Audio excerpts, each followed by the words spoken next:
నీరసం ఉండేవాడు. యాకోబు మోసగాడైనా ఉత్సాహంగా ఉంటున్నాడని అనుకున్నాడు. మంచు చెడు భద్రపడతాం పెడతాం ఏదో ఒకటి గొప్పగా చేసేస్తాడు. దేవుడి స్తోత్రం. ఏదో ఒకటి చేసే కొడతాం పెడతాం తిడతాం ఏదో ఒకటి అయిపోవాలి. అంతేగాని 24 గంటలు ఆలోచిస్తా కూర్చోకూడదు. ఈ ఆలోచించేవాడి జీవితంలో ఏమి సాధించలేదు. చురుకుగా ఉత్సాహంగా దేవుడి దగ్గర ముందుకి సాగిపోవాలి. ఓకేనా? ఆరాధన వాక్యం అన్ని చివరిదాకా ఉత్సాహధ్వనితో సాగాలి. మీరు ఉత్సాహంగా ఉంటే నేను ఉత్సాహంగా ఉంటాను, నేను ఉత్సాహంగా ఉంటే మీరు ఉత్సాహంగా ఉంటారు.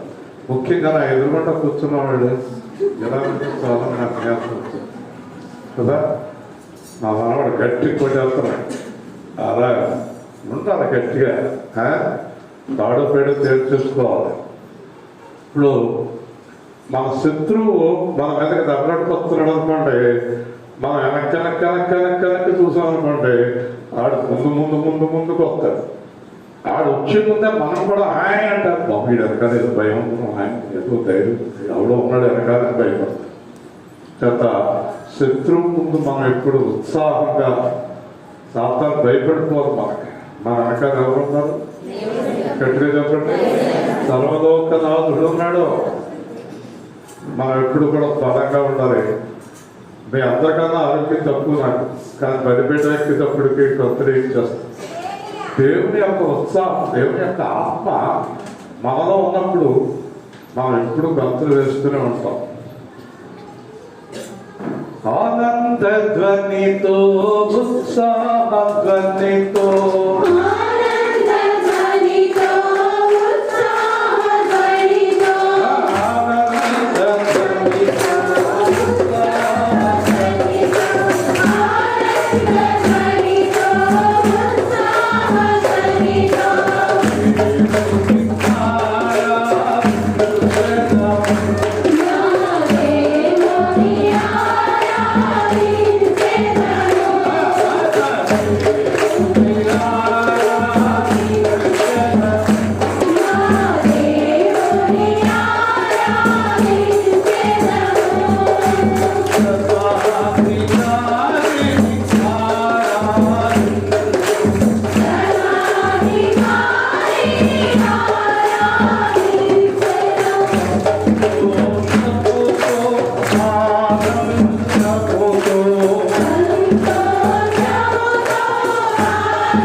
ఉత్సాహముతో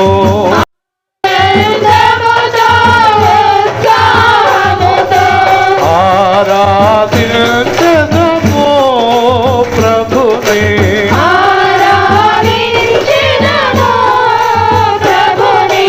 పరలోక ప్రేమతో పరిశుద్ధ ప్రేమతో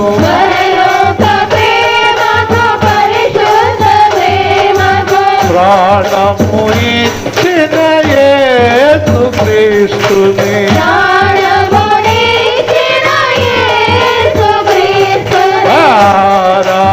ఆరాధించెదము ప్రభుని.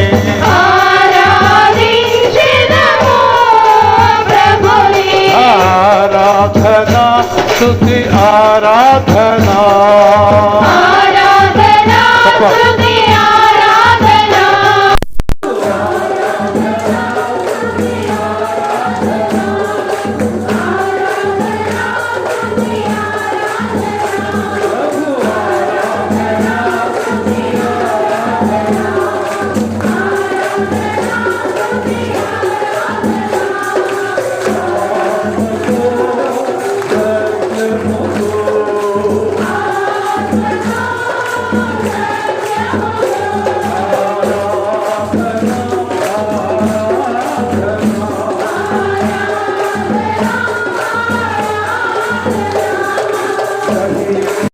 అగ్నికి ఆరాధనా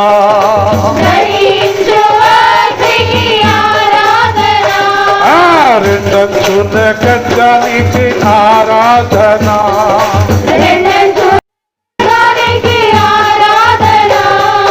యెహోవా ఈరే ఆరాధనా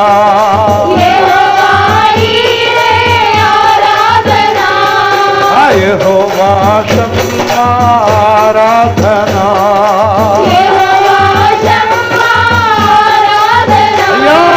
యెహోవా షాలేం ఆరాధనా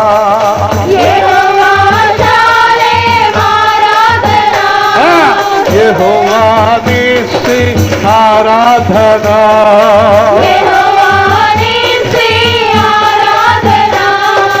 యెహోవా రబ్బ ఆరాధనా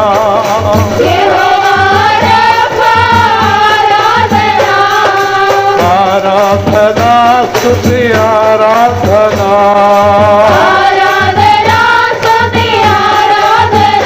యేసు ఆరాధనా స్తుతి ఆరాధనా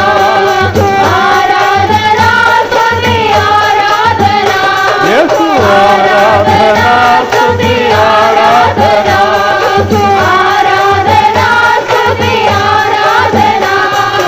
నాతో ఉన్నవాడా నాలో ఉన్నవాడా యేసు నాతో ఉన్నవాడా నాలో ఉన్నవాడా ఆరాధనా ఆరాధనా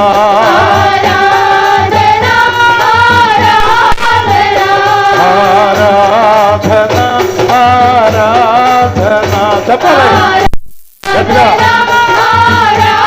చెప్పండి.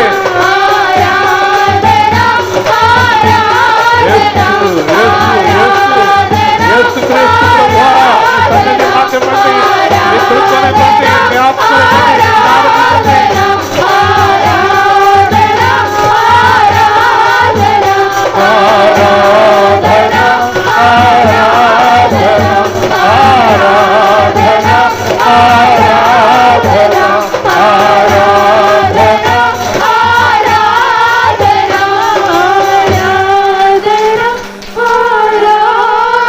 నాతో ఉన్నవాడా నాలో ఉన్నవాడా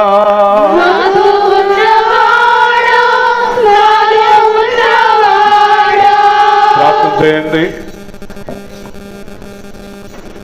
జాగ్రత్తగా. ప్రతి విషయాన్ని దేవుడితో చెప్పండి. కొద్ది నిమిషాలు టైం తీసుకోండి. మీ విషయాలన్నీ దేవుడితో, అనారోగ్యాలు కానీ, పిల్లల ఇబ్బందులు కానీ, కుటుంబాలు కానీ, ఆర్థిక ఇబ్బందులు కానీ, అది ఎలాంటి సమస్యను తీర్చగలిగిన గొప్ప దేవుడికి మీ ప్రార్థన మనములు విన్నవించుకోండి. దేవుడితో మాట్లాడండి, ప్రభుతో మాట్లాడండి.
క్రీస్తున్నాము అడుగుతున్నాము తండ్రి.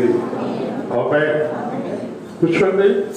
ఉత్సాహంగా దేవుని సన్నిధిలో బలంగా స్థిరంగా దేవుడు ఏం మాట్లాడబోతున్నాడనే ఆశతో మీరు కూర్చోండి. దేవుడు మనతోటి చాలా స్పష్టంగా నేరుగా డైరెక్ట్గా మాట్లాడతాడు. ఈరోజు వాక్యం ద్వారా మీకు చాలా ధైర్యం కలుగుతుంది. ఎంతో ధైర్యాన్ని ఇస్తాయి దేవుని మాటలు. మరి సండే స్కూల్లో ఈరోజు హాన్సిక, ఎస్పేరు, సంతోష్, సౌమ్య సండే స్కూల్ మానకండి, ఆశీర్వాదం పొందుకోండి. అలాగే దేవుడు ప్రకటించిన ప్రకారం కరోనా అనే వ్యాధి 4వ సంవత్సరంలోకి ఎంటర్ అవుతుంది.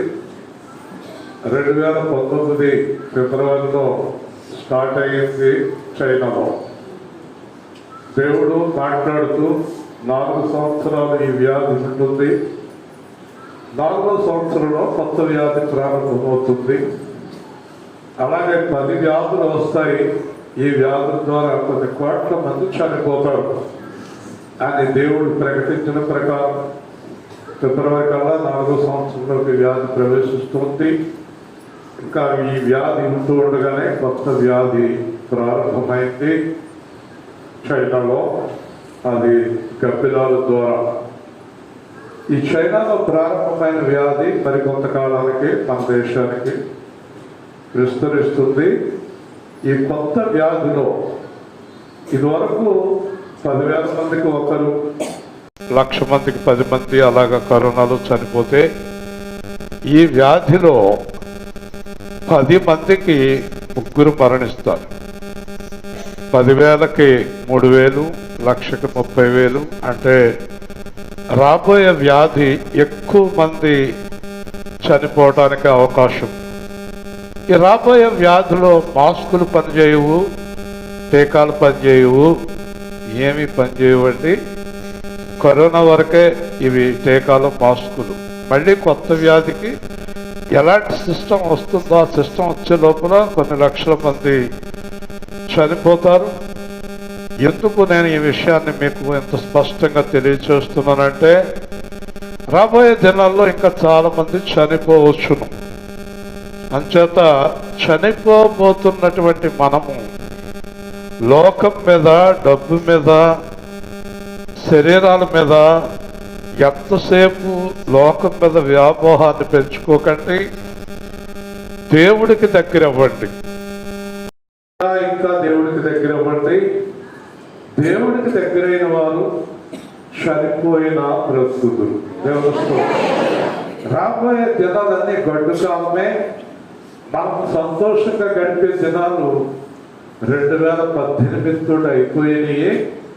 2019 నుంచి ఇంకా చివరి దినాలు ఇవన్నీ కూడా సంతోషంగా, హాయిగా, ఉల్లాసంగా ఉందాము అనే దినాలు వెళ్ళిపోయాయి. రాబోయే దినాల్లో నేను అనుకోవడం ఏంటంటే, నేను అనుకుంటున్నాను, మీరు ముక్కులు మూతులు కవర్ చేసుకుంటున్నారు. ఇప్పుడు రాబోయే వ్యాధి బహుశా నేను అనుకుంటున్నాను, మీరు ఫుల్ తల నుంచి కాళ్ళు దాకా ముసుగు ధరించాల్సిన పరిస్థితి వస్తుంది. దేవస్థానం ఇలాంటి పరిస్థితుల్లో బతకడం చాలా కష్టతరంగా ఉంటుంది. రాబోయే దినాలు చాలా భయంకరంగా ఉంటాయి. అయితే క్రీస్తునందున్నవారు భయపడక్కర్లేదు. జాగ్రత్తలు తీసుకోండి, కానీ భయపడద్దు. ఒకవేళ మనం మరణించాలని రాసి పెట్టి ఉంటే మనం మరణిస్తాం, భయం లేదు. సౌలులాగా మరణించే లాభం, బ్రతికితే నష్టం అన్నట్టుగా జీవించండి. దేవస్థానం అలాంటి జీవితాన్ని కలిగి ఉండి, పరిశుద్ధత కలిగి ఉండి, యథార్థత కలిగి ఉండి, మంచితనాన్ని కలిగి ఉండి, ఇంట్లో బయట మంచి సాక్ష్యాన్ని సంపాదించుకొని జీవించండి. ఈరోజు వాక్యంలో నేను చదువుతాను. ప్రకటన గ్రంథము 1వ అధ్యాయము 17వ వచనం నుంచి 20వ వచనం దాకా నేను చదువుతున్నాను. శ్రద్ధగా చదివేటప్పుడే అర్థం చేసుకోవడానికి ప్రయత్నం చేయండి. 17వ వచనం, నేను ఆయన్ని చూడగానే చచ్చిన వారి వలె ఆయన పాదముల యొద్ద పడితిని. ఆయన తన కుడి చేతిని నా మీద ఉంచి నాకు ఇట్లనెను, భయపడకు, నేను మొదటివాడను, కడపటివాడను, జీవించువాడను. మృతుడనైతిని గాని ఇదిగో యుగయుగములకు సజీవుడనై ఉన్నాను. మరియు మరణం యొక్క, పాతాళం యొక్క తాళపు చేతులు నా స్వాధీనములో ఉన్నవి. కాగా నీవు చూచిన వాటిని, ఉన్న వాటిని, వీటి వెంట కనగదు వాటిని, అనగా నా కుడి చేతిలో నీవు చూసిన 7 నక్షత్రములు గురించిన మర్మము, ఆ 7 సువర్ణ దీప స్తంభముల సంగతి వ్రాయము. 7 నక్షత్రములు 7 సంఘములకు దూతలు, ఆ 7 దీప స్తంభములు 7 సంఘములు. జాగ్రత్తగా వినండి. దేవుడు మరికొద్ది వారాల్లో శుక్రవారం వరుసగా వాక్యాన్ని ప్రకటిస్తున్నారు. మరి 3 వారాల తర్వాత ప్రకటన గ్రంథం ప్రారంభమవుతుంది. మీరు ఎవరైనా ఆసక్తి గలవారు శుక్రవారం ప్రార్థనలో పాల్గొనండి. మీకు ప్రకటన గ్రంథం యొక్క మర్మాలు తెలియజేయబడతాయి. ఈ గ్రంథంలో మనం చూసిన మొదటి భాగాన్ని చూస్తే, చచ్చిన వారి వలె పడి ఉంటిని. ఇలా చూడాలి, అటు ఇటు చూడకూడదు. చచ్చిన వారి వలె పాదముల దగ్గర పడితిని. ఈ చచ్చిన వారి వలె పడి ఉన్నవాడు ఎవరు తెలిసింది? యేసు ప్రభువుకి ముఖ్యమైనటువంటి స్నేహితుడు. యేసు ప్రభు ఒళ్ళో కూర్చునేవాడు, గుడ్డల మీద ఉండేవాడు. ఎక్కడ చూసినా ఈడిద్దరే. మిగతా 11 మంది దూరంగా ఉంటే ఇద్దరు ఒకడొకడు కలుసుకుని ఉండేవారు. ఎప్పుడు చూసినా యోహానంలో యేసు ప్రభు ఎవరో అర్థమయ్యేది కాదన్నమాట. అంత కలిసి ఎప్పుడు ఉన్నటువంటి స్నేహితులు. శిలువ దగ్గర కూడా నిలబడ్డాడు యోహానే. అలాంటి యోహాను పరలోకంలో యేసుక్రీస్తుని చూసినప్పుడు భయపడిపోయాడు, గడగడ వణికిపోయాడు. ఎందుకంటే పరలోకంలో యేసు ప్రభు వేరు, ఈ లోకానికి వచ్చిన యేసు ప్రభు వేరు. అంటే శరీరధారిగా వచ్చి మన మధ్యలో ఉన్నాడు, అక్కడ దేవుడుగా ఉన్నాడు. అంతేకాదు యేసు ప్రభు కనబడతలేదు, అతనికి అగ్ని జ్వాలలు కనబడుతున్నాయి. దేవుని స్తోత్రం. హల్లెలూయా. మనందరం సంతోషించవలసిన అతి ప్రాముఖ్యమైన విషయం ఒకటి మీకు చెప్తాను. అదేంటంటే మన దేవుడు, మనం నమ్ముకున్న దేవుడు, మనము ఆరాధించే దేవుడు, మన యేసుక్రీస్తు ప్రభు బ్రతికి ఉండడమే కాదు, దేవుడుగా ఉన్నాడు, అధికారిగా ఉన్నాడు, ఏమైనా చేయగలిగిన వాడిగా ఉన్నాడు. నీ దేవుడు ఎంత అధికారంలో ఉన్నప్పుడు నువ్వు ఒక తిరిగితనముగా, ఒక చేతగాని దానిగా, ఒక చేతగాని వాడిగా జీవిస్తున్నావంటే నీకు దేవుడు మహిమ అర్థము కాలేదు. ఎలాగంటే ఇప్పుడు మన చుట్టాలు ఆయన కలెక్టర్ అనుకోండి, మన చుట్టాలు ఆయన మినిస్టర్ అనుకోండి, మన చుట్టాలు ఆయన ప్రధానమంత్రి అనుకోండి, మనకి ఎంత ధైర్యంగా ఉండదో. ఎందుకంటే పోలీసులు అక్షంతరం వచ్చారనుకోండి, జాగ్రత్త, ఆయన ముఖ్యమంత్రిగా చుట్టాలనేటప్పటికి వెనక్కి వెళ్ళిపోతారు. పోలీసులు వెనక్కి వెళ్ళిపోతారు, జడ్జిలు వెనక్కి వెళ్ళిపోతారు, నాయకులు వెనక్కి వెళ్ళిపోతారు, కోర్టు వెనక్కి వెళ్ళిపోతారు. ఎందుకంటే బాబు ముఖ్యమంత్రి గారికి కావాల్సిన ఆయనంట కొంచెం ఆలోచించి చేద్దాము.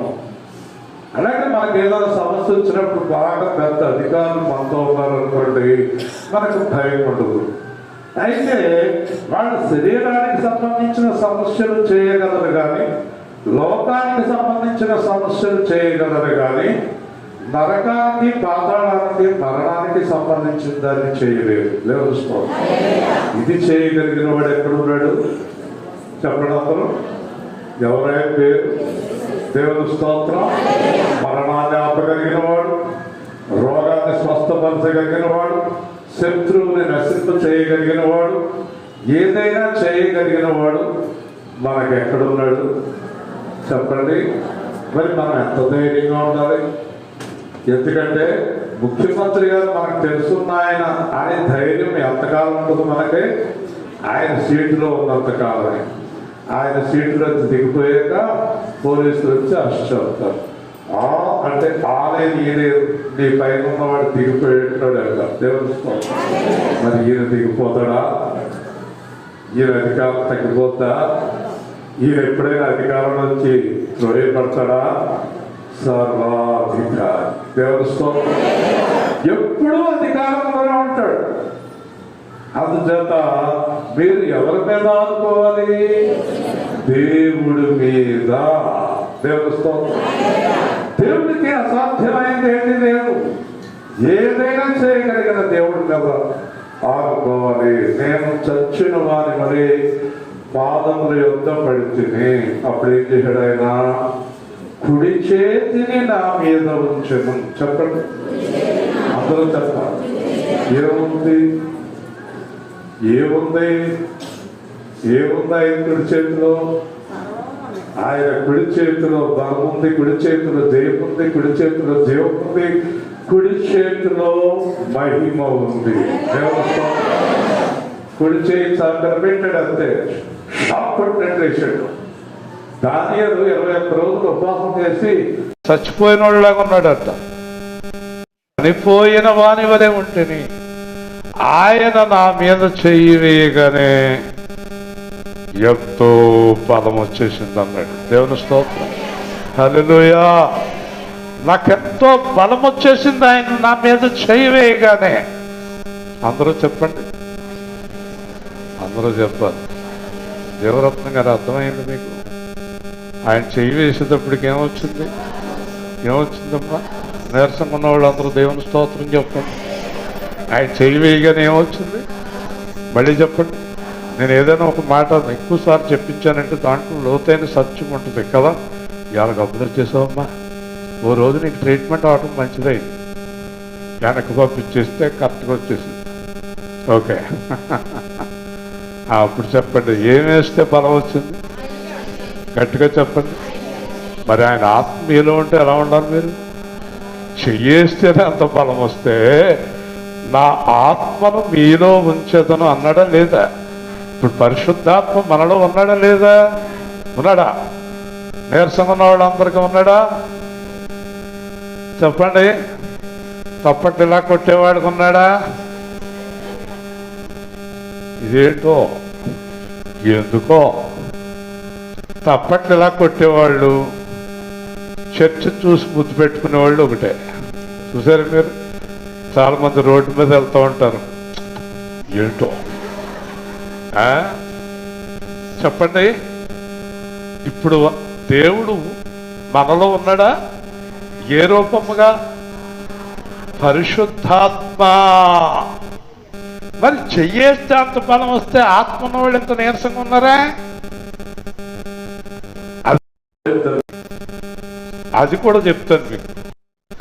ఎవరైతే పాపములో దేవుడికి వ్యతిరేకంగా ఉంటారో,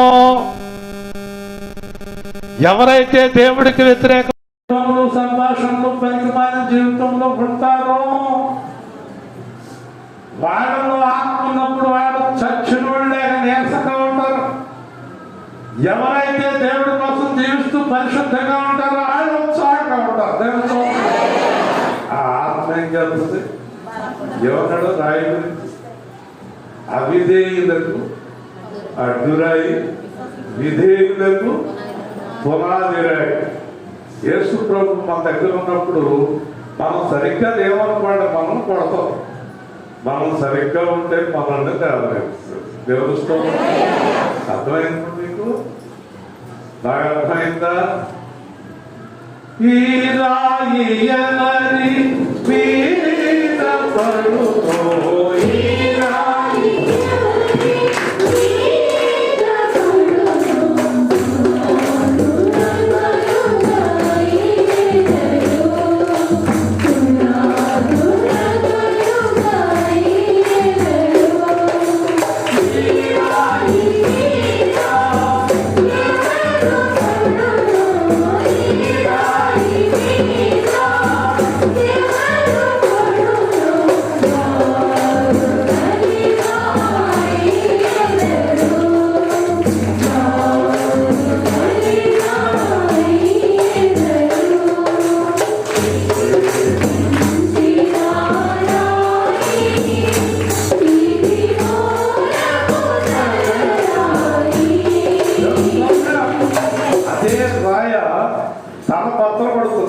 అదే రాయ నీకు పునాదిగా ఉంటుంది.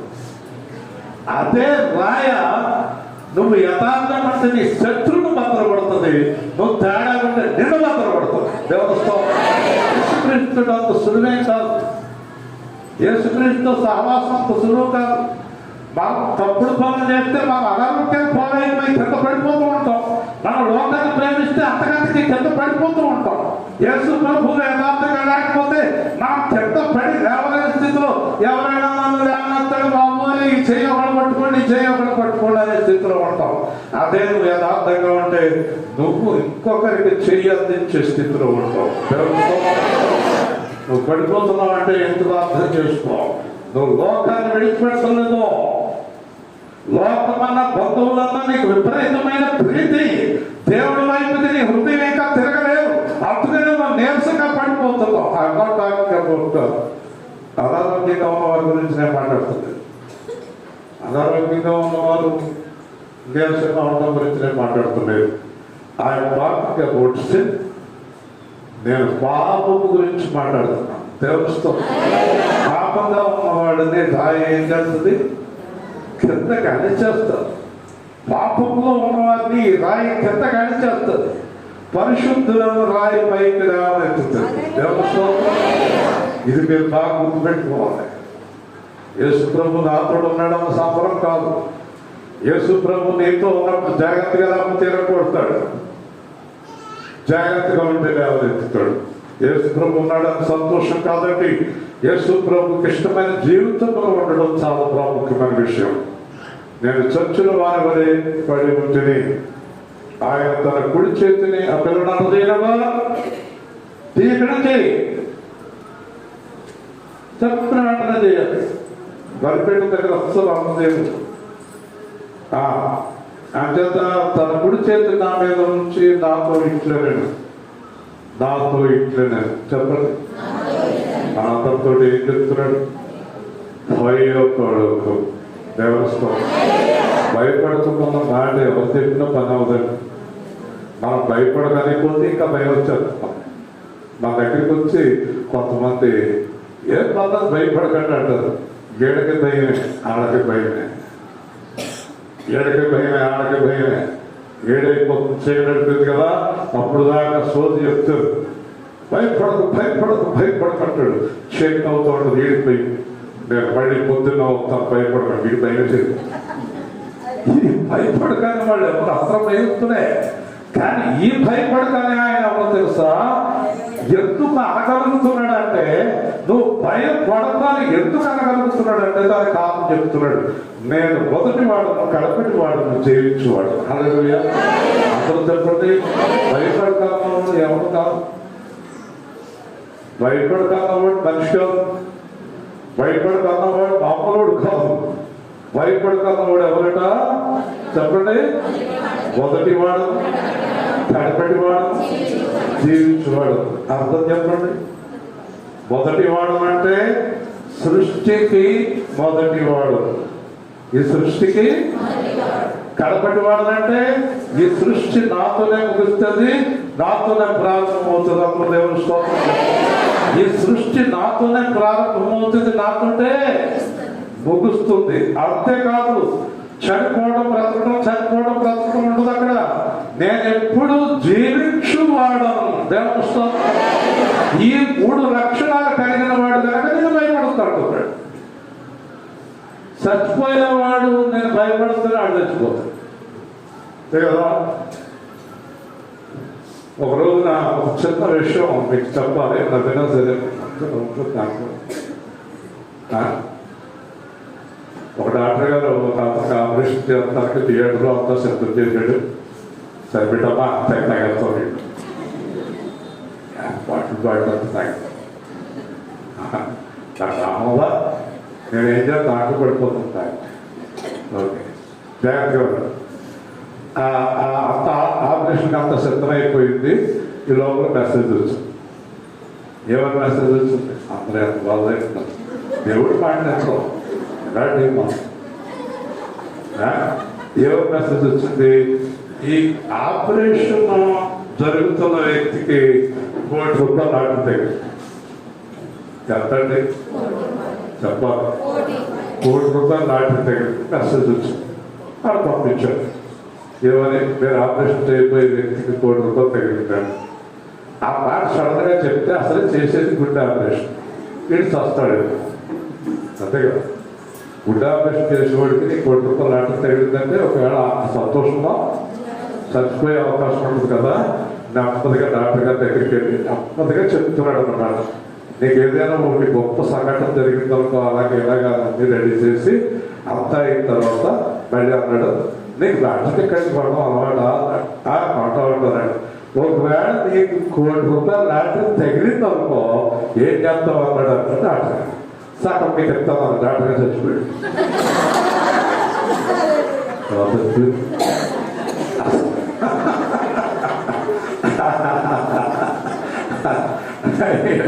ఉంటారు. మీరేం భయపడకండి. నా దగ్గర చెప్పినా నేనేమో శాస్త్రి గారికి 50 లక్షలు మీకు చెప్తాను ఏమో అవుతాను అనుకుంటారు. ఏం భయపడకండి. ఆ భయం ఏదో మీకే ఉంటుంది అన్నాడు. దేవుని స్తోత్రం. హల్లెలూయా. అత్యంత దేవుడు అన్నాడు, చనిపోయే మానవుడికి నిమిషం మాత్రం ఉంటే మానవుడికి ఎందుకయ్యా నువ్వు భయపడతావు? నేను మొదటి వాడను, కడపటి వాడను, జీవించువాడను కనుక మీరు అంటే నన్ను నమ్ముకున్నవారు, అంటే నా కొరకు జీవిస్తున్నవారు, అంటే పరిశుద్ధులుగా జీవిస్తున్నవారు మీ జీవితంలో ఎప్పుడు మరణం వరకు దేనికి భయపడకండి. దేవుడు ఏం చెప్తున్నాడు? చెప్పాలి, భయపడవద్దని చెప్తున్నాడు. అని చెప్పి మీరు దేనికి భయపడకండి. చదువు భయపడకుము, నేను మొదటి వాడను, కడపటి వాడను, జీవించువాడు, మృతుడనైతిని కానీ యుగ యుగమును సజీవుడనై ఉన్నాం. హల్లెలూయా. ఒక్కసారి చనిపోయా ఎక్కడ? భూలోకంలో. ఎందుకు? మీకోసం. నాకేం మరణం రాలేదు, మరణాన్ని జయించిన వాడు నేను. వినను. తింటూ భయం విను జాగ్రత్తగా. నేను చనిపోలేదు, మీ దృష్టికి చనిపోయాను. తెలుసా? మీరు జాగ్రత్తగా లేఖనాలు పరిశీలిస్తే లోక 23:43 ఏమంటున్నాడు? దొంగతోటి నేను చనిపోతున్నా, నువ్వు చచ్చిపోతున్నావు అన్నాడా? ఏమన్నాడు? మీరే చెప్పండి అన్నట్టుగా చూస్తుంది. నేడు నీవు నాతో అంటే ఎప్పుడు చనిపోయాడా? దొంగ తీసుకుని పరదేశికెళ్ళి అక్కడి నుంచి మళ్ళీ వచ్చి వేసాడు. దేవస్థానం ఎక్కడికి వెళ్ళాడు? 3 రోజులు పరదేశంలో ఉన్నాడు. మరణం లేదైంది. ఆయనకి మరణం అనేది లేదు. మరణాన్ని జయించిన వాడు మన కోసం చనిపోయాడు. దేవుని స్తోత్రం. శరీర భారీగా చనిపోయాడు, మన పాపముల కొరకు చనిపోయాడు, కానీ ఆయనకి మరణం లేదు. ఇది బాగా గుర్తుపెట్టుకోండి. అందుచేత నేను యుగ యుగములకు జీవించువాడను. హల్లెలూయా. మీరు జాగ్రత్తగా ఉండండి. కొన్ని మర్మాలు చెప్తాను. మనం జీవించేది ఎంతకాలం? దావీదు చెప్పాడు 70 లేదా 80. 80 దాటిన వాళ్ళు అందరితో ఈ మాట చెప్తే మన మీద కోపం వస్తుంది. అంటే మేము చచ్చిపోవాలా? వద్దమ్మా, వద్దు. అంచేత మనం ఎప్పుడూ కూడా కొంత వయస్సు వచ్చిన తర్వాత మరణం గురించి భయపడకూడదు, మరణాన్ని ఆహ్వానించాలి. దేవుని స్తోత్రం. పౌలు మరణాన్ని ఏమంటున్నాడు? ఆహ్వానిస్తున్నాడు. అంతేనా? బ్రతుకుట చావు అంటే చావును ఆహ్వానిస్తున్నాడా లేదా? దేవుని స్తోత్రం. పౌలు గారిని అడిగాడు ఆయన, ఎందుకయ్యా నువ్వు మరణాన్ని ఆహ్వానిస్తున్నావు? మనలో చాలా మందికి బతకాలనే ఆశ ఎక్కువ. బతికి ఏం చేద్దామో తెలియదు, ఏం చేద్దామో తెలియదు. బతకాలనే ఆశ అంతే, బతికి సాధించేది ఏంటో తెలియదు. మీరు కొంతమంది లేచి నేను బ్రతికి చేయాలనుకుంటున్నానని చెప్పండి చూద్దాం. తెలియదు ఎందుకు బ్రతుకుతున్నావు. అందుచేత పౌలు గారిని అడిగారు, అయ్యా ఎందుకు మీరు చనిపోవాలనుకుంటున్నారంటే పౌలు గారు అన్నారు, ఇది పాప శరీరం, పాపము మనస్సు, పాపము జీవితము. ఏ క్షణాలైనా నేను పాపంలో పడి పరలోకాన్ని పోగొట్టుకుంటానేమో అన్న భయం అన్నాడు. దేవుని స్తోత్రం చెప్పండి. పౌరుగా అంత భయం ఉంటే మనకంత భయం ఉంటుందా? కానీ మనకి ఇంకా ఏదో పోచేస్తాం, ఇంకా ఏదో కొందాం, పైన గదేస్తాం. ఒక ఆవిడ చచ్చిపోయే ముందు మాడిపోయిందాడు, షూ కొట్టు ఉంది, మొత్తం అన్ని చచ్చిపోయినాయి. ఒక ఏ రోడ్డు కలుగుతుంది, షూ కొట్టు ఉంది. అలా అబ్బాయి అన్నాడు దగ్గరికి, ఏ అబ్బా అన్నాడు. ఏ అబ్బా అన్నాడు. అప్పుడు అర్థం అవ్వలేదు. పెళ్ళాన్ని కాకేశాడు. ఏంటి నీకు ఏమన్నా అర్థమైందంటే, అత్తయ్య ఎప్పుడు పైగా తెయ్యాలి, పైగా తెయ్యాలన్నది, ఇప్పుడు పైగా చూపిస్తుంది అంటే ఏంటి అర్థం అంటే, మీరు పైన గది కడితేనే చచ్చిపోతుంది, అంత గది కట్టి దాకా చావు ఇలాగే చూపిస్తూ ఉంటున్నారు. వద్దే పైగా తగలే దేవుడు స్తోత్రం చెప్పండి. హల్లెలూయా. ఎంత ఆశ అండి మనిషికి. ఎందుకంటే చచ్చిపోయే ముందు అంతే కదండి. ఈవిడి పరలోకం వైపు చూపిస్తే అదొక సంతోషం, నేను దేవుడి సన్నిధికి వెళ్తున్నానని చూపిస్తే అదొక సంతోషం. పైగా దీపం ఏంటండి? అర్థమవుతుందండి మీకు? లోకాన్ని మీరు ఎంత ప్రేమిస్తారో దేవుడికి అంత దూరం అవుతారు. అందుకే భయంకరమైన వ్యాధులు వస్తాయి. మరణం మీద మీకు ఆసక్తి పెరిగిపోవాలి. ఓకే, నేను ఆ వ్యాధి వచ్చి చనిపోతే దేవుడి దగ్గరికి వెళ్ళిపోతాం, నేను మరణిస్తే దేవుడి దగ్గరికి వెళ్ళిపోతాం, నేను జీవించడం కన్నా ఎక్కువ మరణాన్నే కోరుకుంటున్నానని మీరు ప్రార్థన చేయాలి. దేవుని స్తోత్రం. ఎందుకంటే పరిశుద్ధుడిగా మరణిస్తే ఎక్కడికి వెళ్తాం? మనము దేవుని రాజ్యానికి వెళ్ళిపోతున్నాము. దేవుని స్తోత్రం. హల్లెలూయా. అందుచేత యుగములు సజీవుడునై ఉన్నారు. మీరందరూ ఒక చాలా ప్రాముఖ్యమైన విషయాన్ని గుర్తుపెట్టుకోండి. మరియు మరణం యొక్కయు పాతాళ లోకం యొక్కయు తాళము చేతులు నా స్వాధీనములో ఉన్నవి. దేవుని స్తోత్రం చెప్పండి. హల్లెలూయా. ఎత్తున్నారా? ఆడుకుంటున్నారా? 12 గంటలు జైలు గుర్తుందా నీకు? కార్ దగ్గరికి కానీ, మోటార్ సైకిల్ దగ్గరికి కానీ, ఆటో దగ్గరికి కానీ, బస్సు దగ్గరికి కానీ ఎవరైనా 12 గంటలు ఏడు అనుకుంటున్నారు. 12 గంటలు అంటే మధ్యాహ్నం 3 కాడి నుంచి సాయంత్రం రాత్రి అనుకుంటున్నారు. కాదండి, ఈ చీకటి గదిలో సాయంత్రం 6 నుంచి పొద్దున్న 6 దాకా ఆ గదిలో ఉంటాం. అది జైలు. ఎవరైనా సరే ఆడి దగ్గర. ఓకే, దేవుని స్తోత్రం. మరణం యొక్కయు పాతాళము యొక్కయు తాళపు చేతులు నా స్వాధీనంలో ఉన్నవి అని అర్థమైంది. ఉదాహరణ ఓకే, గుర్తుపెట్టుకోండి. అందరూ బాగా గుర్తుపెట్టుకోండి. ఇప్పుడు పాపము వలన వచ్చిన జీతం ఏంటి చెప్పండి? అందరూ చెప్పాలి. మరి పాపము వలన మరణించిన వారు వెళ్ళే స్థలం ఏది చెప్పాలి? పాతాళము. ఇప్పుడు చెప్పండి, మరణము పాతాళం. చెప్పండి, మళ్ళీ చెప్పండి. ఈ మరణము పాతాళము ఎవరికి? రక్షణ లేని వారికి, రక్షణలో ఉండి పాపం చేసిన వారికి, వీళ్ళందరికీ.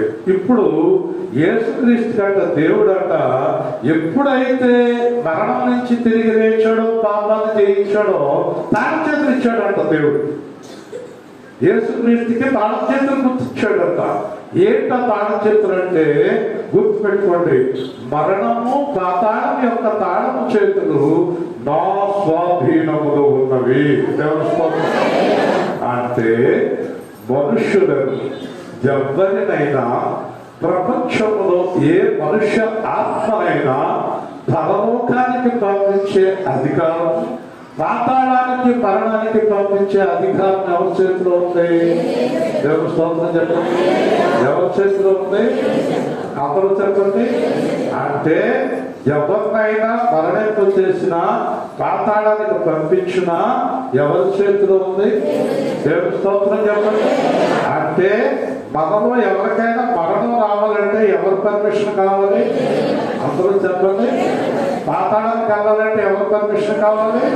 అందుచేత యేసుక్రీస్తుకు ఉన్న అధికారం ఏంటంటే ప్రపంచంలో ఏ ఆత్మనైనా పరలోకానికి కానీ, పాతాళానికి కానీ, జీవంలోనికి కానీ, మరణంలోనికి కానీ పంపించే సర్వాధికారం ఎవరి చేతిలో ఉంది? అందుకే ఆయన కొరకు జీవించాలి. హల్లెలూయా. ఇప్పుడు తాళం చేతులు ఎవరి దగ్గర ఉన్నాయి? అందరూ చెప్పండి గట్టిగా. ఇంకా గట్టిగా చెప్పాల్సింటే నా ప్రభు దగ్గర ఉన్నాయని చెప్పండి. నా ప్రభు దగ్గర. కాబట్టి సాతానా, ఒరే అపవాది, ఒరే దుష్టుడా, నన్ను చంపాలంటే నీ చేతిలో లేదురా, నన్ను పాతాళానికి తీసుకెళ్ళే అధికారం నీ చేతిలో లేదురా, నా ప్రభు చెప్పండి గట్టిగా. అందుకే మీరు ఎప్పుడు కూడా ఎవరికి, లోకంలో దేనికి, ఎవరికి ఎప్పుడు భయం పడవద్దు. యేసుక్రీస్తుకు మాత్రమే గడగడ గడగడ వణుకుతూ జీవించండి. హల్లెలూయా. యేసుక్రీస్తుకి ఇష్టమైన పనిని జీవితంలో ప్రతిపడగా ఏది చేయకండి. సర్వాధికారి అయిన యేసుక్రీస్తు ప్రభు. దేవుని స్తోత్రం. హల్లెలూయా. ఎవరైనా సర్వాధికారి. మరణమునే జయించితివి యేసు, మరణమునే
జీవంలోనికి దాటి ఉన్నారు.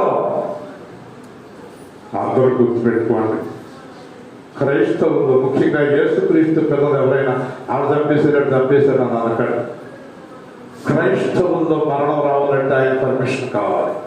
అగైన్ యేసుక్రీస్తుని ఆరాధించే వాళ్ళు రోగం రావాలంటే ఆయన పర్మిషన్ రావాలి. యేసుక్రీస్తులో ఉన్న దగ్గరికి దెయ్యం రావాలంటే ఆయన పర్మిషన్ కావాలి.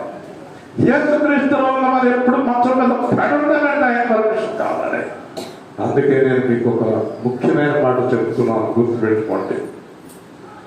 యేసుక్రీస్తుకి అవిధేయులుగా ఉండి మీ జీవితంలో ఎప్పుడు ఆరోగ్యంగా, సంతోషంగా, సమాధానంగా మీరు జీవించలేదు. దేవుడు యేసుక్రీస్తుకి వ్యతిరేకంగా ఉండి మీరు ఆనందంగా జీవించడం అసాధ్యం.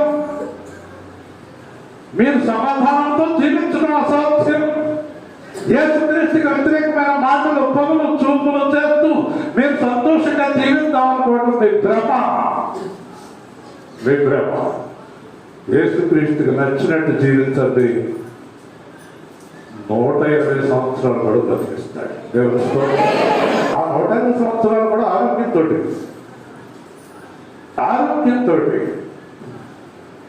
ఈరోజు నాకు పేపర్ స్టేట్మెంట్ ఇచ్చింది, 90 సంవత్సరాలు. నాకు 90 సంవత్సరాలు. ఈ రోజు వరకు షుగర్ ఎరగదు, బీపీ ఎరగదు, పడిపోవడం ఎరగదు. ఈ రోజు వరకు నా వంట నేను చేసుకుంటాను. ఈ రోజు వరకు నాకు అనారోగ్యం అనేది లేదు. అదృష్టవంతురాలే. నేను అనుకుంటాను ఆరోగ్యం అనేది దేవుడు ఇవ్వకుండా అసాధ్యం. దేవుని స్తోత్రం. హల్లెలూయా. అలాగే అనారోగ్యంగా ఉన్నవారు బాధపడకండి. మీరు అనారోగ్యంతో ఉన్నా కూడా ఆరోగ్యంగా ఉంటారు దేవుడు మీతో ఉంటే. ఎందుకంటే ఆత్మ మిమ్మల్ని జీవింపచేస్తుంది, శరీరం కావాలి.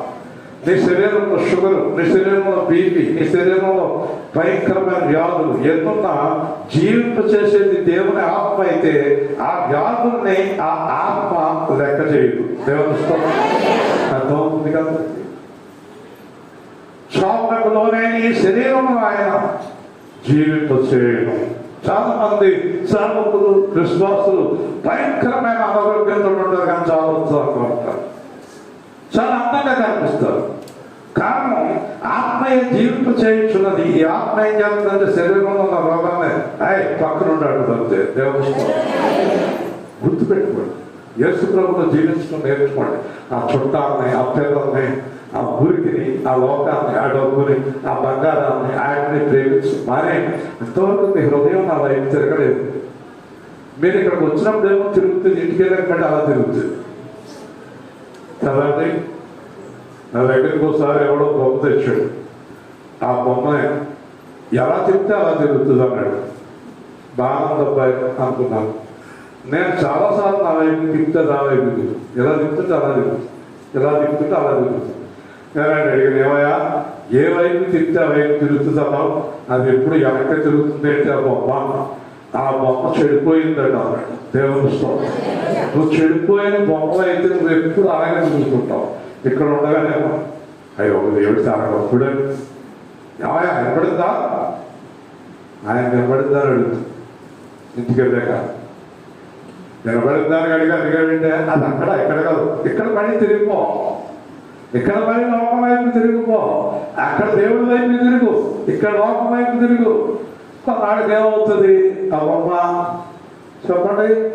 లోకం వైపు ఎక్కువ తిరుగుతుంది, దేవుడి వైపు తక్కువ తిరుగుతుంది. కొన్నాళ్ళకి పూర్తిగా లోకం వైపు తిరిగిపోతుంది. చెడిపోయిన బొమ్మ. దేవస్థం చెడిపోయిన బ్రతుకులు, నశించిపోయిన బ్రతుకులు, దరిద్రపు బ్రతుకులు, అసహ్యపు బ్రతుకులు, లోక సంబంధమైన బ్రతుకులు. యేసుక్రీస్తు వైపు తిరిగిన తర్వాత లోకం వైపు తిరిగే బొమ్మల పేరేంటమ్మా చెప్పండి? చెడిపోయిన బొమ్మలా మంచి బొమ్మ. దేవుని స్తోత్రం. హల్లెలూయా. అందరూ చెప్పాలి దేవుని స్తోత్రం. అందుచేత దేవుడి వైపుకి నీ హృదయాన్ని పూర్తిగా తిప్పేసుకో. ఎందుకంటే అంతకాలం ఉంటామో తెలదు, కొత్త రోగం ఏ రోగం వచ్చినా నిద్రపోయేవాడికి ఇబ్బంది లేదనుకుంటే గొడవ లేదు.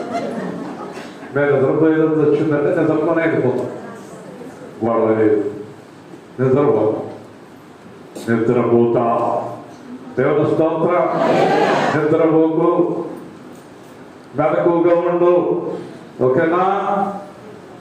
తాళం చేతులు ఎవరి దగ్గర ఉన్నాయి? దేవుని స్తోత్రం చెప్పండి. తాళం చేతులు ఎవరి దగ్గర ఉన్నాయి? మన ప్రభువు దగ్గర ఉన్నాయి. మనకేదన్నా జరగాలంటే ఎవరు ఆ తాళం చేతులు ఎవరు తిప్పాలి? యేసయ్య తిప్పాలి. యేసయ్య తిప్పాలి. దేవుని స్తోత్రం. అంటే భయం లేదు. కాగా నేను చూచిన వాటిని, ఉన్న వాటిని, వీటి వెంట కలగబో వాటిని అనగా నా కుడి చేతిలో నేను చూసిన 7 నక్షత్రములకు వచ్చిన పాపమును, ఈ 7 సువర్ణ దీపస్తంభముల సంగతులను రాయి. దేవుడు మనకేం చూపించినా, మనకే దర్శనం చూపించినా, మనకేం చెప్పినా 10 మందికి మనం చెప్పాలి. దాన్ని దేవుడు యోహానుతో చెప్తున్నాడు, నువ్వు చూసినవన్నీ రాయి గ్రంథంలో. 2000 సంవత్సరాల కిందట యోహాను రాసిన గ్రంథమునే మనం ధ్యానం చేస్తున్నామంటే, యోహాను ఆ రోజున దేవుడు చెప్పింది రాశాడు, దేవుని ఆత్మ ద్వారా రాశాడు. నా దగ్గర దేవుని ఆత్మ లేకపోతే దీంట్లో ఒక్క మాట కూడా మీకు నేను వివరించలేదు. దేవుని స్తోత్రం. దేవుని ఆత్మ ఉంటేనే మనం లోతుగా వివరించగలం. ఈ విషయంలో చాలా ప్రాముఖ్యమైన విషయం ఏంటంటే, 7 నక్షత్రములు దీపస్తంభములకు వచ్చిన పాపములు. ఆ 7 నక్షత్రములు 7 సంఘములకు దూతలు. చెప్పండి. 7 నక్షత్రాలు రాబోయే శుక్రవారంలో ప్రకటనగా ప్రారంభమవుతుంది. ఇంకా క్లియర్గా చెప్తాను. సంఘములకు దూతలు. సంఘములకు దూతలు. అందరూ చెప్పండి. ఎవరు సంఘానికి దూతలు? దేవదూతలా? చెప్పమ్మా. సంఘానికి దూతలంటే ఎవరు? తెలీదా? ఇంతకాలం సంఘ కాపరి, సంఘమునకు దూత. దేవుని స్తోత్రం. సంఘానికి దూత ఎవరు? ఆ సంఘానికి కాపరి, సంఘ దూతలు. ఆ 7 నక్షత్రములు 7 సంఘములకు దూతలు. ఆ 7 దీపస్తంభములు 7 సంఘములు. దేవుని స్తోత్రం. ఇప్పుడు కొంచెం కొన్ని వివరాలు చెప్పి నేను ముగించేస్తాం. తొందరగా వెళ్ళిపోదాం. ఈ నక్షత్రాలని ఎందుకు పేరు పెట్టాడు సంఘం దూతలకి? నక్షత్రాలను ఎందుకు పేరు పెట్టాడు? నక్షత్రాలను ఎందుకు పేరు పెట్టాడు చెప్పండి. ఏం చేయాలి? నక్షత్రాలు సంఘానికి ఎవరు చూపించాలి? అందరూ చెప్పండి. జ్ఞానుడికి నక్షత్రం ఎవరు చూపించారు? గట్టిగా చెప్పండి. సంఘం పాస్టర్ గారు ఎవరు చూపించాలి? మళ్ళీ చెప్పండి. కానీ ఎవరు చూపించుకుంటున్నారు? ఏ పాస్టర్ గారైనా యేసుక్రీస్తు చూపిస్తున్నారా? ఆడ చూపిస్తున్నారా? చెప్పండి. రప్పు ఏది చెప్పండి. పాస్టర్ గారు చూపించాలా? యేసుని చూపించాలా? అర్థంగా చెప్పాలి. ఎవరి? పాస్టర్ గారు చూపించాలా? యేసుని చూపించాలా? మా పాస్టర్లు అందరూ యేసు చూపిస్తున్నారా? ఆడ చూపించుకుంటున్నారా? ఆడ చూపించుకుంటున్నారు. మీకు ఇంకా ఒక పెద్ద పాస్టర్ గారు ఒకసారి తీసుకొని చూపిద్దాం అనుకుంటున్నాను. నేను చాలా చిన్న పాస్టర్ కింద లెక్క. ఏ విధంగా 70 కేజీలు ఉంటే చిన్న పాస్టర్ గారు, 80 కేజీలు ఉంటే కొంచెం చిన్న పాస్టర్ గారు, 90 కేజీలు ఉంటే పెద్ద పాస్టర్ గారు, 160 కేజీలు ఉన్నాడు ఒక ఆయన బాగా పెద్ద పాస్టర్. అంటే ఎలా వస్తారు? ఆయన అంటున్నాడు ఒక రోజు, సంఘము క్రమమును పాటించవలను అంటున్నాడు. ఎట్టి పరిస్థితుల్లోనే ఆ సంఘంలో ఆయన తప్ప యేసుక్రీస్తు ఎప్పుడు కనపడ్డు. ఎందుకంటే యేసుక్రీస్తుకి మీకు ఆయన అడ్డం ఉంటాడు. నన్ను చూడండి, యేసుని చూడండి అంటాడు. పౌలు అన్నాడు, నన్ను చూసి యేసుని చూడండి అన్నాడు. కానీ ఈయన నన్ను చూసి యేసుని చూడండి అంటాడు. ఈ రోజున 199 సంఘాలు యేసుని చూపించే పనులు లేవు. సంఘమాచారాలు, రాష్ట్రాల గొడవలు, లోక సంబంధమైన విషయాలు, లోక సంబంధమైన ఆచారాలు 7 సార్లు లేవు. 7 సార్లు ప్రార్థన చేయి. 40 రోజులు మోషే కొండ మీద ఆరాధించి 40 రోజులు ఆరాధించు. దీపం ఆరిపోనివ్వకు. నూనె పోస్తానే ఉండు. నూనె పోస్తుందా ప్రార్థన చేస్తుందా? దీపం చూస్తుందా ప్రార్థన చేస్తుందా తెలదు. అలాగే లోక సంబంధమైన విషయాలు ఎంతసేపు నిలబడి ప్రార్థన చేస్తేనే దేవుడు వింటాడు, గంటన్నర సేపు కూర్చుని కాడు కుదురు కట్టేస్తేనే దేవుడు వింటాడు, ఇన్ని పాటలు పాడితేనే దేవుడు వింటాడు అనుకునే సంఘాలు ఇవి యేసుక్రీస్తుని చూపించే సంఘాలు కాదు. యేసుక్రీస్తుని చూపించేవాడు ఒక మాట చెప్తాడు. ఆ మధ్యన నేను చాలా మంది సేవకులు పెద్ద పెద్ద వారి మధ్యన నాకు అవకాశం వచ్చింది కళలో. అక్కడ ఇంచుమించుగా ముఖ్యమంత్రి కూడా ఉన్నట్టుగా కనిపించింది. నాకు ఒక అవకాశం ఇచ్చారు. మీరు ముఖ్యమంత్రి గారిని చూసి భయపడకండి, మీకు చాలా సమయం ఇవ్వబడింది, మీరు వేదికెక్కి వాక్యం చెప్పండి అంటున్నాను. చాలా మంది పాస్టర్లు ఉన్నారు, ముఖ్యమంత్రి కూడా ఉన్నాడు. నేను వేదికెక్కి వాక్యం ఎంతసేపు చెప్పారో తెలుసా? 5 నిమిషాలు. దేవుని అదేంటి అంటున్నారు. ఏ వాక్యం చెప్పానో తెలుసా? యోహాను ఒంట్లో నుంచి నేను చెప్తున్న వాక్యం కూడా ఆయన హెచ్చవలసి ఉన్నది, నేను తగ్గవలసి ఉన్నది అని 2 మాటలు చెప్పి పెద్ద వచ్చేసాను. దేవుని అర్థమైందా? ఛాన్స్ దొరుకుతూ వదులుతారండి. అది కూడా ముఖ్యమంత్రి గారు ఛాన్స్ దొరుకుతూ వదులుతారా? రాష్ట్రంలో ఎప్పుడైనా సరే ఛాన్స్ దొరికితే వదలరా. ఎందుకంటే ఒకసారి దత్తుడు సూర్యచంద్రరావు దగ్గరికి వెళ్ళారు. 17వ తారీఖు మీటింగ్ ఉంది, మీరు రావాలన్నా. ఒరే బాబు కూర్తే దానికి ఎంత డబ్బులు తీర్చు ఇచ్చేస్తాను, మీటింగ్ రాను. అదేంట్రా పైకెట్టుకుని అలా వదలరా, ఒకరి తర్వాత అక్కడ వాయించేస్తే పెద్ద కూర్చున్న వాళ్ళు ఏమైపోతారు అంటున్నాడు. దేవుని స్తోత్రం చెప్పాలి. 2 మాటలు చాలు, ఒక్క మాట చాలు. ఏంటండి ఈ ఆచారాలన్నీ? ఎందుకండి ఇవన్నీ? ఏ కూడి పెడతాయండి ఇవన్నీ కదండి? ఎక్కువసేపు ప్రార్థన చేస్తే ఎక్కువ కార్పు వస్తుంది అనుకుని కొంతమంది ప్రార్థన చేస్తారు. కార్పుల కోసం ప్రార్థన చేయకండి, దేవుడిని సంతృప్తి పరచండి. దేవుని తక్కువ మాట్లాడండి. యేసు ప్రభు ఎక్కువ మాట్లాడతాడో తక్కువ మాట్లాడతాడు? మాట్లాడు. ఎక్కువ మాట్లాడతాడో తక్కువ మాట్లాడతాడు? చాలా క్లుప్తంగా మాట్లాడతాడు. మీరు కూడా అది అలవాటు చేసుకోండి. ఎవరిని మా ఇంటికి భోజనానికి రండి అని చెప్పారు, అంతేగాని ఎందుకు భోజనానికి రావాలో, ఆ భోజనం ఎక్కడ ఆపించారు, ఎక్కడి నుంచి చేయించున్నారు, ఎవరు తీసుకొచ్చారు, ఎంత డబ్బులు ఖర్చు పెట్టారు, ఇవన్నీ మనం అవసరమా? భోజనానికి రండి అని చెప్తే సరిపోతాం కదా. చాలా విషయాలు చాలా మందికి క్లుప్తంగా చెప్పడం రాదు. తడుపు ఏర్పూర్ నుంచి ఎంత దూరం అడిగారు అనుకోండి, తడుపు నుంచి వేర్పూర్ నుంచి తడుపు 5 కిలోమీటర్లు అండి. అంటే ఇప్పుడు మీరు వేర్పూర్ సెంటర్లో తడుపు నరేంద్ర సెంటర్కి వెళ్ళారు అనుకోండి 5, మీరు వేర్నాన దగ్గర అనుకోండి 4:30, షుగర్పేట దగ్గర ఇదండి. ఒక వెళ్ళినప్పుడు మీకేమన్నా బోరపాడి ఎడ చేతికి తిరిగితే బడపాకు వస్తుంది, కుడి చేతికి తిరిగితే కొబ్బరి వస్తుందండి. ఏమంటే తడుపులో ఎంత అడిగితే ఇవన్నీ అవసరం అండి అని చాలా మంది పాస్టర్లు యేసుని చూపించరండి. యేసు 2 మాటలు చెప్పాడండి. అదేంటో చెప్పగలరా మీరు? 2 మాటలు అండి. ఏం చెప్పాడు తెలుసండి? అందరూ నాతో కలిసి చెప్పండి. పరలోక సమీపిస్తున్నది, వారు మనసు పోతాడు. ఇదే సువార్త. 2 మాటలే. ఇంకో 2 మాటలు చెప్పాడు. ప్రహద్గా చేస్తాం. యేసు ఇంకో 2 మాటలు చెప్పాడు. ఏంటి చెప్పాడు ప్రహద్గా? అమ్మా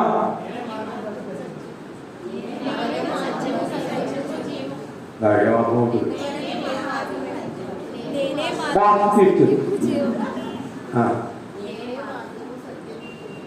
2 మాటలు కాదు. ఇంకో 2 మాటలు ఏంటంటే, నీ దేవుడిని ప్రేమించు, నీ పొరుగు వాడిని ప్రేమించు. ఇంకో 2 మాటలు ఏంటి? నువ్వు ఈ లోకంలో వెలుగు, ఈ లోకంలో ఉప్పు. ఏమండి ఐగరికి ఏమన్నా మాటలు? ఈ లోకంలో ఉప్పు అనగా, ఈ లోకంలో వెలుగు అనగా తెల్లగంట 3 అయిపోతుంది. ఇంతకే 3కి ఉప్పు వెలుగు ఏం కనబడదు. ఓకేనా? అంచేత నేను చెప్పేది చాలా క్లుప్తంగా మాట్లాడు దేవస్థం. అది మీరు మర్చిపోకూడదు. దేవుడు చెప్పిన మాటలు మీరు మర్చిపోకూడదు. అంచేత దేవుడు ఏం చెప్తున్నాడు తెలుసా? సంఘం నాకు దూత ఎవరు చెప్పాలి. నక్షత్రం. నక్షత్రం ఎవరు చూపించాలి? మిమ్మల్ని అందరినీ నేను ఎవరి దగ్గరికి నడిపించాలి చెప్పాలి? యేసు దగ్గరికి నడిపించాలి. యేసు చూపించాలి. ఓకే. రెండో మాట చాలా అద్భుతమైన మాట. అదేంటి చూడండి. ఆ 7 నక్షత్రములు 7 సంఘములకు దూతలు. అందరూ చెప్పండి. ఆ 7 దీప స్తంభములు సంఘములు. 7 సంఘములు. అందరూ చెప్పండి. ఆ దీప స్తంభములు సంఘములు. నక్షత్రములు సేవకులు. నక్షత్రములు సేవకులు. దీపస్తంభములు సంఘములు. ఇప్పుడు చెప్పండి, అర్థం చెప్పండి. దీపస్తంభము సంఘం అంటే అర్థం ఏంటి? యేసు ప్రభు చాలాసార్లు చెప్పాడు, మీరు మర్చిపోయారేమో. దీపము వెలిగించినట్లు ఎత్తైన స్థలంలో పెడతారా, మంచము కింద కొంచెము కింద పెడతారా చెప్పాలి. ఒక లోగిట్లో స్తంభం పెడితే స్తంభం మీద దేవుడు పెడితే ఏమవుతుంది? ఇల్లంతా వెళ్ళిపోయేటప్పుడు గుర్తుపెట్టుకోండి. యేసు సేవా కేంద్రం అనేది ఒక దీప స్తంభం. దేవుడి స్తోత్రం. ఇది ఎక్కడ వెలిగివ్వడానికి దేవుడు నిర్మించాడు? వేర్పూరు, వెనక్కి, కవలకులు, కట్టోపాడు, పెనుమంచలి, తడుపు, రాజమండ్రి ఇలాగ అనేక ప్రాంతాలకు ఈ దీపస్తంభం ఏమివ్వాలి? వెలిగివ్వాలంటే అర్థం ఏంటి? ఈ దీపస్తంభము అనే సంఘము వెలుగును చూపించే సంఘముగా ఉండాలి. దేవుని స్తోత్రం. చీకట్లో ఉన్న వారిని చెప్పండి వెలుగులోనికి నడిపించాలి. అంటే మాస్టర్ గారు నక్షత్రం అయితే సంఘం దీపస్తంభము. దేవుని స్తోత్రం. ఇంకా తర్వాత మనం మాట్లాడుకుందాం. ఈ దీపస్తంభముల మధ్యన, ఈ నక్షత్రముల మధ్యన సంచరించు వారిని ఒకరిని సూచించుని. ఎవరైనా చెప్పండి. దీపస్తంభములు నక్షత్రముల మధ్యన ఒక ఆయన తిరుగుతున్నాడు అంటే ఎవరైనా? ఆయన మనుష్య కుమారుని వలె ఉండెను. ఎవరైనా? గట్టిగా దేవుని స్తోత్రం చేద్దాం. హల్లెలూయా. ముగింపులో చెప్తున్నాను చూడండి. ఏ సేవకుడైతే నక్షత్రంగా ఉన్నాడో, ఏ సంఘం అయితే దీపస్తంభంగా ఉందో, ఏ సేవకుడైతే నక్షత్రంగా ఉన్నాడో, ఏ సంఘం అయితే దీపస్తంభంగా ఉందో, ఏ సేవకుడైతే నక్షత్రంగా ఉన్నాడో, ఏ సంఘం అయితే దీపస్తంభంగా ఉందో, వాటి మధ్యన యేసయ్య నివసిస్తానంటున్నాడు. హల్లెలూయా. ఆ సంఘంలో యేసయ్య, ఆ సేవకుడు కూడా యేసయ్య, ఆ సువార్తలో యేసయ్య, వాడి జీవితాల్లో యేసయ్య. యేసయ్య ఉన్నటువంటి సంఘం, యేసయ్య ఉన్నటువంటి నక్షత్రము తిరిగి పరలోకంలో శాశ్వతంగా ప్రకాశిస్తాయి. ప్రార్థన చేస్తున్నాను. ప్రతి ఒక్కరు కూడా తలలో వచ్చి దేవుని యొక్క దివ్యమైనటువంటి వాక్య విధానం, దేవుని కొరకు జీవించే ఆ పరిశుద్ధ జీవితాన్ని ప్రారంభించండి. అన్నాడు, నేను మరణం మా తాళం యొక్క తాళం చేతులు కలిగి ఉన్నాను, భయపడకండి అన్నాడు. యేసు మనకుండగా మనకు భయమేంటి? యేసయ్య మనతో ఉండగా మనకు భయమేంటి? యేసయ్య మన హృదయాల్లో ఉండగా మనకు భయమేంటి? దేనికి భయపడాలి? ఎవరికి భయపడాలి? ఎందుకు భయపడాలి? ఎందుకు భయపడాలి? ఎప్పటికీ భయపడక్కర్లే. మరణానికి భయపడక్కర్లే, రోగానికి భయపడక్కర్లే, శాతానికి భయపడక్కర్లా. యావయనగా దీపస్తంభము నక్షత్రము మధ్యలో యేసయ్య సంచరిస్తున్నాడు. యేసయ్య మనతో ఉన్నాడు. మనం ఎవరికి భయపడక్కర్లేదు. మన దేవుడే తాళం చేతులు కలిగి ఉన్నాడు. మరణాన్ని, పాపాన్ని, సమాధిని, నరకాన్ని, పాతాళాన్ని, అపవాదిని జయించిన దేవుడు నాకు తోడై ఉన్నాడు. కనుక నేను ఎప్పుడు ఎవరికి భయపడను. నేను పరిశుద్ధుడనై దేవుని రాజ్యానికి వెళుదును గాక. యేసు నామములో ప్రార్థిస్తున్నాము తండ్రి. ఆమేన్. గమనించండి, వచ్చేవారం ప్రభు వల్ల మన సహోదరి